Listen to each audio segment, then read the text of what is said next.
What's up, friends? I'm back, and we're going to read more Age of Apocalypse. Oops, let me do this. Let me fix my sizings.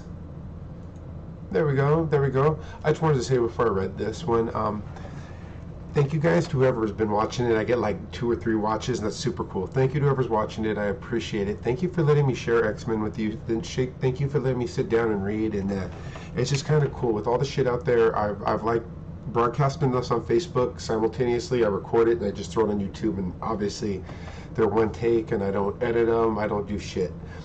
And maybe I could do that one day, but it's been nice reading X-Men to all you guys and sharing comics and sharing this world and that I love and I enjoy. And please feel free to comment, feel free to like, feel free to make suggestions. Like I said, my follow-up series to this will probably be X-Force, but I'm also going to do some Transformer shit, and I'm doing that for my son because I want to try to make that for him because I think it'd be cool to attempt it. Alright guys, let's get on with this shit.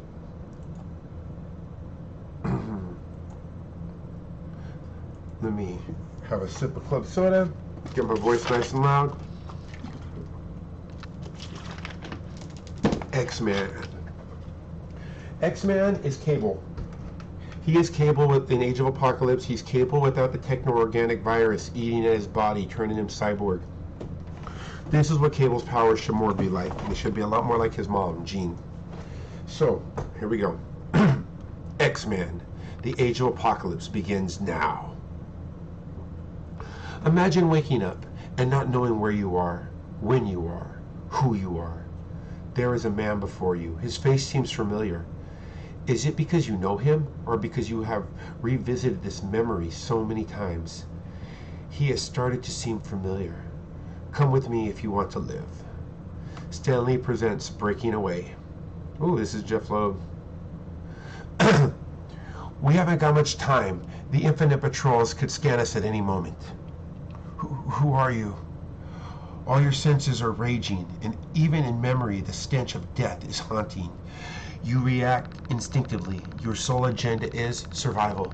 Wait, I don't know you. Get away from me. At once, your head explodes with fire. An unexplainable sonic burst is released.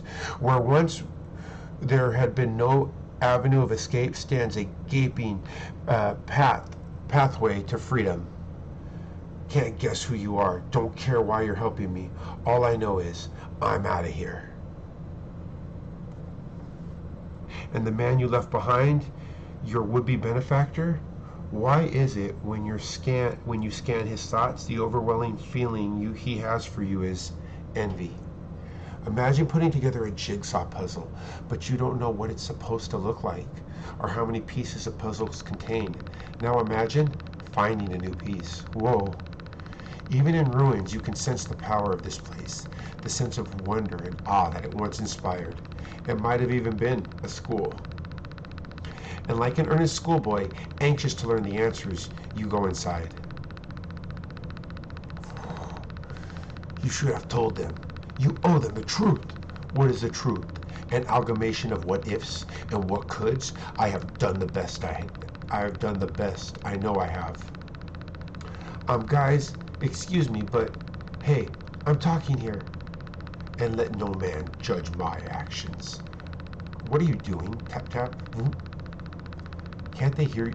They can't hear you, because you're not really here. I've used our Psylink to find you. I've warned you about pushing yourself. It can be very dangerous. I need you to come back with me. What sort of madness is this? A boy and gone? But was it nothing more than a strain of my current undertaking, or a vision of a greater import? Come back with me now. Imagine waking up, and this is your reality, the Age of Apocalypse, where so-called superior mutants rule all of North America, eliminating those judged unworthy. Not every mutant believes in Apocalypse's mad edict that only the strong should survive. Mutants like these outcast rebels who have put their lives on the lines in the name of freedom. Toad, whose misshapen form hides a true English scholar. Might a gentleman offer you a hand there, son? Sauron, the irascible pterodactyl man. Enough fawning. pick up the whelp and let's be gone. Birdman always picks on boy. Better stop or Brute will smash you. Brute, as limitless in strength as he is limited in intellect. Mastermind, the ever-silent illusionist. And Forge, leader, inventor, and much more. Welcome back, Nate, who also happens to be your best friend in the world. Guys, you should have been there. Well, Forge was, I guess, sorta. I was messing around with my head, pushing myself in a kind of psionic memory deal, and zack, I let out this mega TK whack. Yes, Nate, we know. Huh? You do? It was quite obvious. I did all this? Awesome. I'm sorry, Forge. I could have jeopardized our position, and don't patronize me, Nate. This private, unsupervised training stops now. I'll save the lecture for another time. We've got a show to do, and not much time to do it. I guess now isn't a good time to ask you about that old mansion. I guess not. The show offered free of charge to the relatively few humans who dot this Midwestern landscape.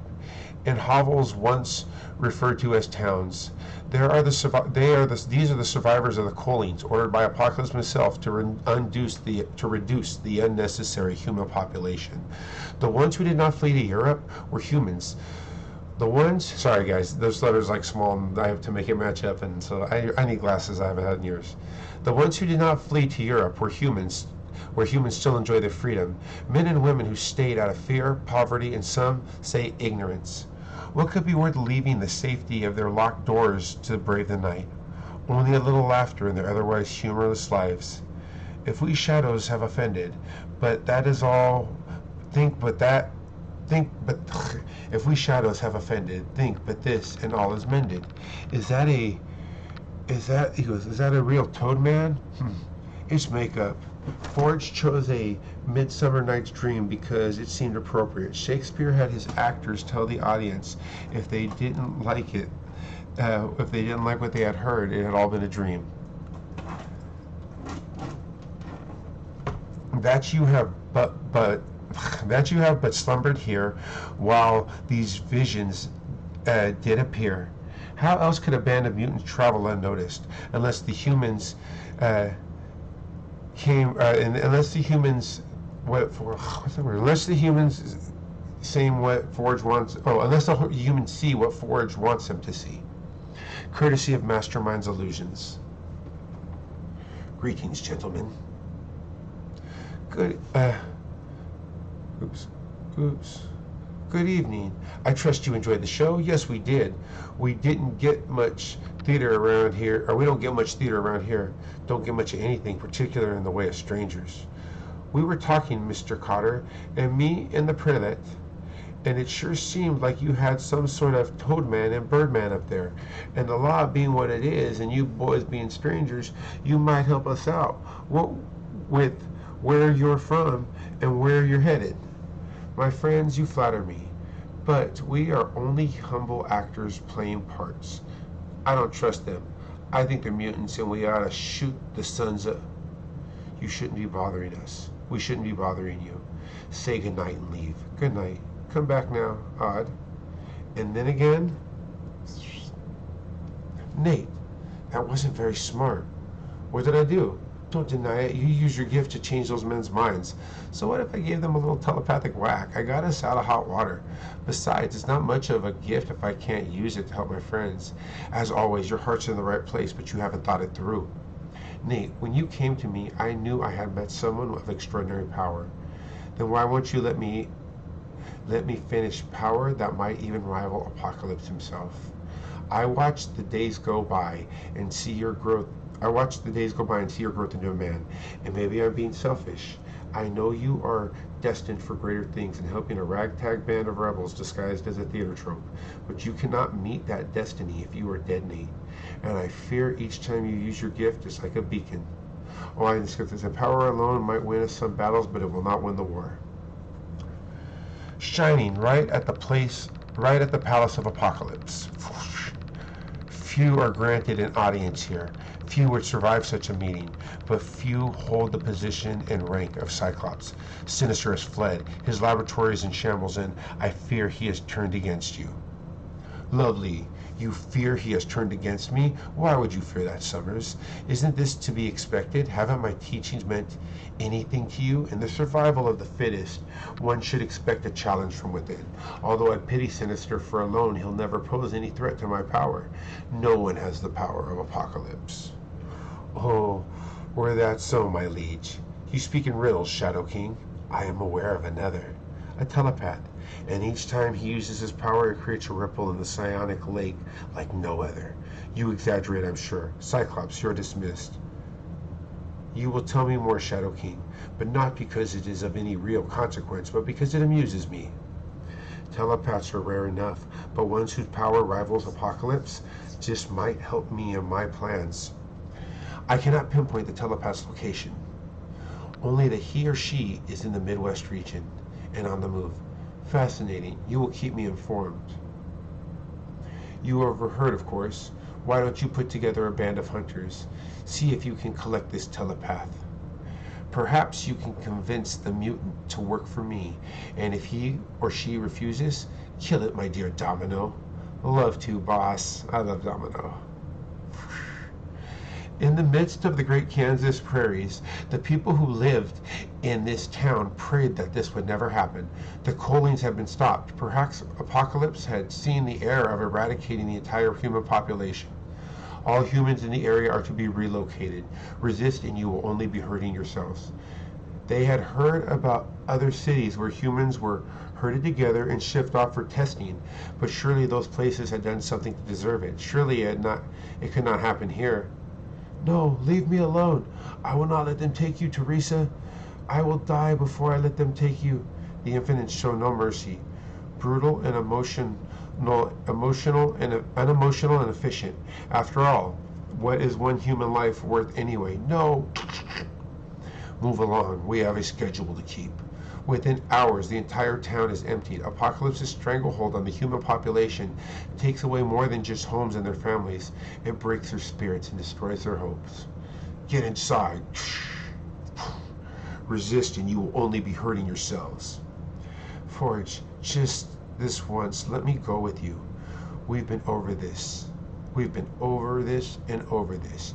Your role in this is critical enough as is. Now keep watch, and if you scan even a hint of infinites, contact me through our Psi-Link. Under no circumstances need you directly engage the enemy. I have done my part, Forge. Let us hope that you can match my indispensable role in this. Everyone in Forge's trope knows that this should be a textbook's operation. Disable the train, release the captives, make good their escape. Minimize the casualties, maximize the property damage. The only problem is there's always somebody who doesn't want to go along with the program. Good evening. We'll be relieving you of your passengers. Dead men looking at dead men. This train is Apocalypse's property. That makes everything and everybody on it Apocalypse's Apocalypse treats people like garbage. Brute wants to see if you like it. Garbage. He was one of the fucking Morlocks. Enough, old friend.